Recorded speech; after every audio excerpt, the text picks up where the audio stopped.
Hi, welcome back. Chris from Music Education Centers. On today's Guitar and Bass Fundamentals online course, we're going to start looking at proper technique and posture. All right, so I had mentioned in the last class that the sound from the guitar or any stringed instrument comes from that vibration in the string, right? And we talked about the various parts of the instrument, and I'm holding the guitar up here like this because what I want to demonstrate is what the frets actually do. So I had mentioned that if we play a note, right, and it's open, it goes from the nut to the bridge, and it's the whole length of that string at its tuned tension, vibrating and creating that note, right? In this case, it's the E.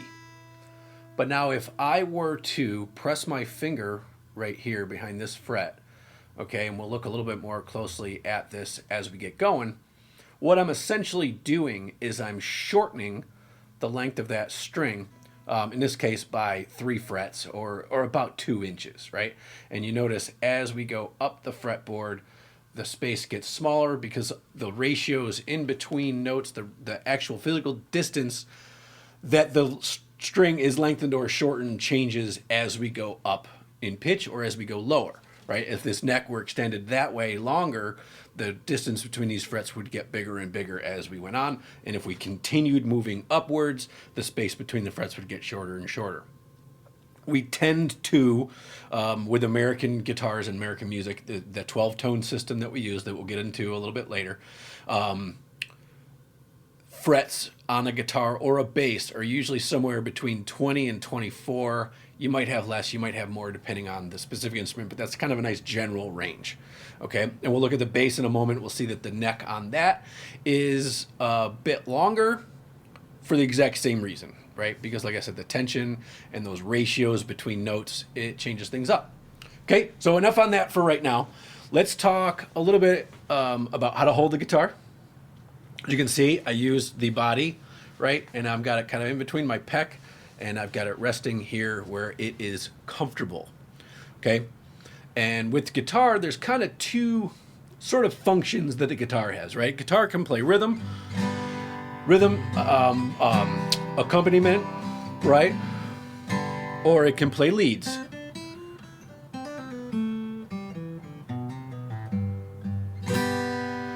Or a combination of the 2.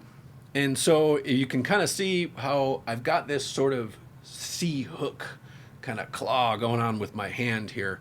So if I'm playing more notes, right, single notes, you'll see I'm usually going to be thumb back, marrying up with my middle finger, right, behind the instrument. I'm sorry, behind the neck of the instrument. Whereas if I'm playing chords, because I got to now turn my hand a bit to maybe play the same fret with 2 different fingers, my thumb's going to kind of just naturally sneak out front of that. And that's fine. And there's a lot of wiggle room here as far as technique. However, a couple things that are really important, and this is what I'm going to send you on your way with today, is where we place our finger in relation to the fret in order to change that pitch. So you guys that are brand new, I want you to start with the highest E string. Okay, don't worry about tuning it right now. Wherever it is fine. But I want you to use your first finger, your index finger, and get it right behind that fret there. And then pluck that note. And you can use a pick if you've got one, right? And a pick, you just hold it in between your finger and your thumb here and strum downward, pluck down, pluck up. Right? When we're doing single notes, it's generally wrist and fingers. When we get into strumming, it's kind of a little bit more of wrist and elbow. So what we won't do, or is a bad habit, I should say, is arm down with every note, right? So really try to control those with your fingers and your wrist. So what I want you to do, your takeaway for this week, is to just learn how to play notes and get them to sound. A lot of beginning students, they end up here, or they're not given enough pressure, and so their note doesn't come out right, and it's really frustrating. So most beginner students, the first thing I have them do the first week is just practice getting that to sound, right? You can see my thumb is back here giving some back pressure, so it's not all on my arm and my finger to get that note. I'm kind of squeezing in between the 2 here, right? And now my next note, I'll try to keep this finger roughly in the same spot, If you're new, it's going to be a little tough because that spread is not something you're going to be used to. Totally fine, right? Try to play that next note with your middle finger. And again, like I said, my thumb and my middle finger kind of marry up. So first finger, second finger, third finger, fourth finger. And then the challenge with that additionally is to go to the other strings. And it's going to be real slow at first, so take your time, be patient. Now let me jump down to the bass real quick, because there's a couple things with the bass that are a little bit different. So if you went to Grandpa's attic and you found Grandpa's old bass, hopefully it was a nice old one that's worth a lot of money, that would be awesome. Same kind of thing, right? So thumb and middle finger are going to marry each other in the back of the neck. We tend to, with bass, not allow so much of this. Personally, that's a pet peeve, and I'm sure somebody's going to comment and yell at me. But yeah, this is the way we go on the bass, right? Fingers nice and spread out. And again, if you're new to it, it's going to be a little bit more like this at first, right? Where you are kind of not quite stretched out yet. But same thing. You can start at the top. You can start anywhere. Just get used to getting your fingers spread out along the instrument. And same thing with the guitar. We want to be right behind the fret, not too far back, right? So we end up with this thing going on, right? And then we'll talk about the right hand for a minute. There's a huge debate out there about picks versus fingers versus what with bass players.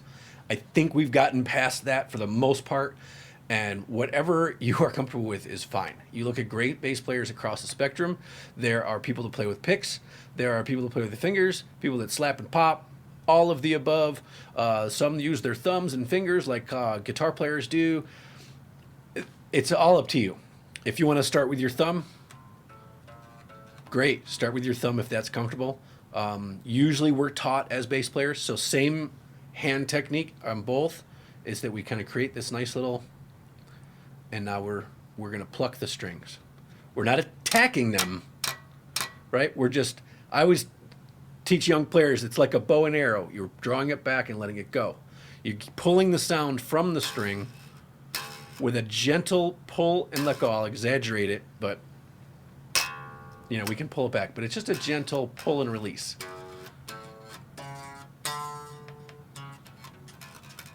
Yeah, a lot of people, when they watch me play bass, they think I'm playing really hard, but I'm not. I barely touch it. It's just the fact that you are pulling and releasing. So there's some little technique exercises for you to work on. Thanks for joining me today. Next week, we're going to start looking at specific notes on the bass and the guitar and how they coordinate to the staff.